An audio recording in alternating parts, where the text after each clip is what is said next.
Yo la team, Manchester City face au Real Madrid. On va faire rapidement le débrief de ce match. Franchement, c'est un match où on ne s'est pas ennuyé. Il y a eu beaucoup de buts et il y a eu deux grosses équipes qui s'affrontaient. Il y a eu vraiment de l'intensité. On a senti un quart de finale de Ligue des Champions. Donc franchement, chapeau au Real, chapeau Manchester City. Dans tous les cas, la famille, bienvenue dans cette nouvelle vidéo. Moi, c'est Gaëtan. Si tu me dis que tu ne me connais pas encore, bro, tu sais ce qu'il te reste à faire. Abonne-toi à la chaîne, like la vidéo, commente, s'il te plaît, partage. Parce que quand tu fais, ça envoie un très bon signal à l'algorithme YouTube. Alors, Manchester City face au Real Madrid. On va plutôt dire Real Madrid face à City parce que c'est le Real qui jouait à domicile. C'est le Real qui était sur son stade. C'est le Real qui devait faire le jeu. Mais malheureusement, City a peut-être, on va dire, fait le meilleur ou bien la bonne affaire. Je te rappelle par exemple, l'année passée, ils ont éliminé le Real. Ils avaient gagné, ils avaient fait match nul à l'aller et au retour, ils avaient explosé le Real à l'Etihad Stadium. Je ne souhaite pas ça pour le Real cette année, mais je pense que cette saison, ça ne va pas se faire parce que le Real a quand même une équipe assez solide. Donc, dans tous les cas, je pense que le match retour City Real va être quand même tout un match serré parce que le match d'aujourd'hui là.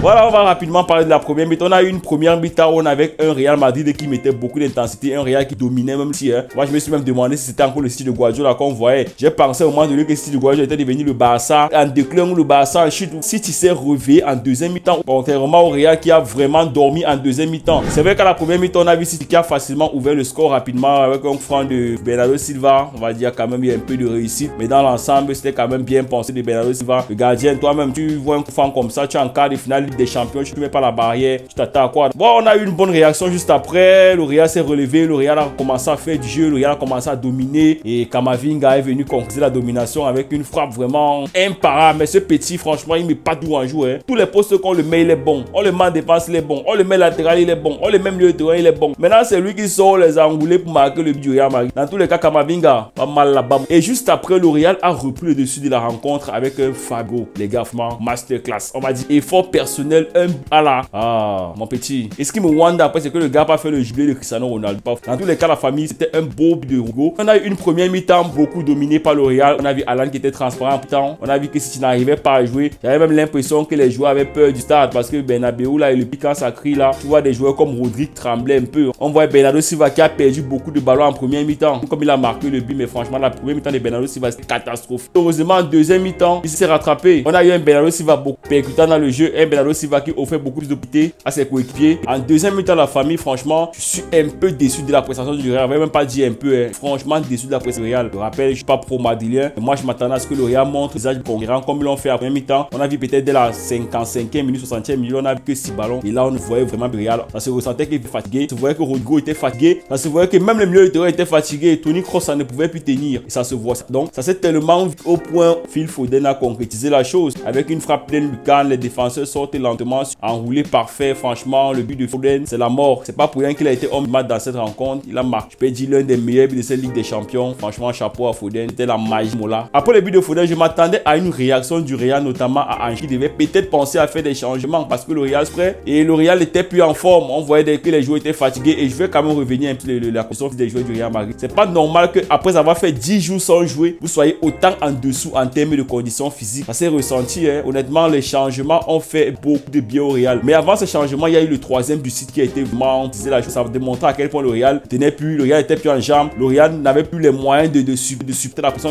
Et si franchement Ange ne réagissait pas, je pense que si tu allais marquer même un quatrième, c'est quand on voit à quel point après l'égalisation et après le 3-2. Et vous voyez même qui marque le 3-2, c'est Guardiola, un latéral, lui n'a presque jamais marqué. Et c'est contre le Real qui vient marquer, un enroulé. Et c'était qui était en quête de défendre sur Toni Kroos, un peu lent sur le pressing. Ça se voyait qu'il était fatigué. Donc vraiment les changements étaient inéluctables pour le Real. Juste après le but de City, Ancelotti a décidé de faire entrer Modric et Brahim Diaz et directement là, il n'avait plus le ballon. Les joueurs du Real reprenaient le match. On voit aussi que si tu commençais à fatiguer, c'est normal. Ils ont donné beaucoup d'énergie pour marquer les débuts qu'ils ont marqué. Franchement, chapeau à signer à Bernabeu comme ça. Faire 20 grosses buts comme ça et marquer jusqu'à 2, c'est lourd les gars, c'est lourd. Dans tous les cas, après l'entrée de Brahim Diaz et Modric, on a vu un Real beaucoup conquérant. On a vu bien. Mais après tout, c'est quand même un ballon d'or. Donc on s'attendait à ce que le Real réagisse. C'est vrai que Modric ne peut plus tenir 90 minutes, mais les 20 minutes Modric a fait au stade, c'était tout simplement masterclass de Cameroun, les gars. Masterclass. Il démontre à quel point un ballon d'or peut être quand même. Il n'y a rien à dire, c'est le grand Modric. Dans tous les cas, la famille, après l'entrée de Modric, on a vu le fabuleux but de Valverde qui avait joué la chose. Et franchement, un très beau centre là-bas, c'est pas mal, bien pensé. Je m'attendais même parce que le ballon, ça partait vers Valverde. Parce que quand il a centré, bon, il me suis dit que bon, ça partait vers la touche externe. Wanda que Valverde sort là-bas avec une décharge, je n'ai rien compris. Je suis surpris que Valverde apparaît là-bas avec une frappe en banc couché. Comme on dit souvent la PS, la banque couchée. Poteau rancant, poteau croisé. petit filet dedans. Franchement, moi j'étais supporter de City dans le match là, hein, mais je suis vraiment pas déçu de cette rencontre parce qu'il y a eu vraiment option. Ça allait vite dans tous les sens. Ça se voit même que la bique était fatiguée. On voyait comment il respirait, tu sentais que c'était en train de le dépasser. Donc à déjà de match, c'est pas facile. Il y a eu beaucoup de faits de jeu, beaucoup de fautes non sifflées. C'était de part et d'autre. C'était pas que donc on a vu le carton qu'on a donné par exemple par Akanji là, comment il a mis un carton là. Et comme il y a la pique de Madrid qui a aussi crié derrière, bon, ça a balancé, ça a permis au Real d'être un peu au-dessus. Mais le Real a aussi pris des cartons, ce qui n'est pas aussi à l'avantage du Real. Tu sais que quand on joue à domicile, c'est vraiment facile pour l'adversaire de prendre des cartons parce que le public, à la petite faute, le public va pousser, ça va peut-être persuader la vie de la. Et bon, si c'est quand même bien en tiré, pas de joueurs suspendus. Tous leurs joueurs seront disponibles pour le match. Franchement, pareil vous parce que moi j'estime que le match là. C'est vrai que beaucoup disent que si tu as fait la bonne affaire et quand les tirés stadium, ils vont mettre beaucoup de pression au Real, ils vont peut-être battre le Real même avec score. Mais moi je suis pas sûr parce que le Real de cette année, pas le Real de l'année passée, il y a des Bellingham, il y a des joueurs bons, il y a des joueurs qui sont au top niveau. Je pense que le match sera un match engagé. C'est vrai que moi je dirais que le City est un peu un balotage favorable parce qu'ils ont fini là, ils auront ce stade sera et ils auront le plus fini dans le cas. Avec le Real Madrid, donc aussi on a habitué à les voir partir gagner à l'extérieur, donc ce serait pas une seule voir taper. Voilà la famille, merci d'avoir regardé cette vidéo jusqu'à la fin de ça. N'oubliez pas de vous abonner à la chaîne, de liker la vidéo, de commenter, de partager. N'oubliez pas, ça va un très bon signal à l'algorithme de vous.